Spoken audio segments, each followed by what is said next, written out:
ഈ ഗാസൻ മുസ്ലിങ്ങൾ എന്ന് ഞാൻ ആവർത്തിച്ച് പറയുമ്പോൾ ഇപ്പൊ കുറെ എണ്ണം വരും, എനിക്കറിയാം, കമന്റ് ബോക്സിൽ വന്നും മെഴുകും. മൊത്തം ഗാസക്കാരെയും നിങ്ങൾ അടച്ചു പറയരുത്, ഹമാസ് എന്ന് പറയണം. ഹമാസ് ആണ് ഈ ക്രൂരകൃത്യം ചെയ്തത്, എല്ലാ മുസ്ലിങ്ങളും അല്ല, അല്ലെങ്കിൽ ഗാസക്കാർ മുഴുവനും അല്ല. ഗാസക്കാർ നിരപരാധികളാണ്. അതിനകത്ത് സ്ത്രീകളും കുഞ്ഞുങ്ങളടക്കം പാവപ്പെട്ട ആളുകളൊക്കെ ഇഷ്ടം പോലെ ഉണ്ട്. അവരൊക്കെ നിരപരാധികളാണെന്നും പറഞ്ഞ് ചിലർ വരുമെന്ന് എനിക്കറിയാം. അത്തരക്കാരോട് എനിക്ക് പറയാനുള്ളത്, 2023 ഒക്ടോബർ 7 ഇസ്രായേലിലേക്ക് പ്രവേശിച്ച പലസ്തീനികളിൽ 70% പേരും സിവിലിയൻസ് ആയിരുന്നു. മനസ്സിലായോ?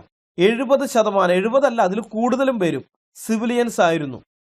ഹമാസിൻ്റെയോ അല്ലെങ്കിൽ അതുപോലെയുള്ള അവിടെ വേറെയും ഇസ്ലാമിക സംഘടനകളുണ്ട്, തീവ്രവാദ സംഘടനകളുണ്ടല്ലോ. തീവ്രവാദം എന്ന് പ്രത്യേകിച്ച് പറയേണ്ട, ഇസ്ലാമിക സംഘടന എന്ന് പറഞ്ഞാൽ അത് ഭീകരവാദ സംഘടന തന്നെ ആയിരിക്കും. അപ്പോൾ ഗാസയിൽ ഇഷ്ടം പോലെ ഇസ്ലാമിക സംഘടനകളുണ്ട്. അവരുടെ യൂണിഫോം അണിഞ്ഞിട്ട് ആളുകൾ അങ്ങോട്ട് പോയി ആക്രമണം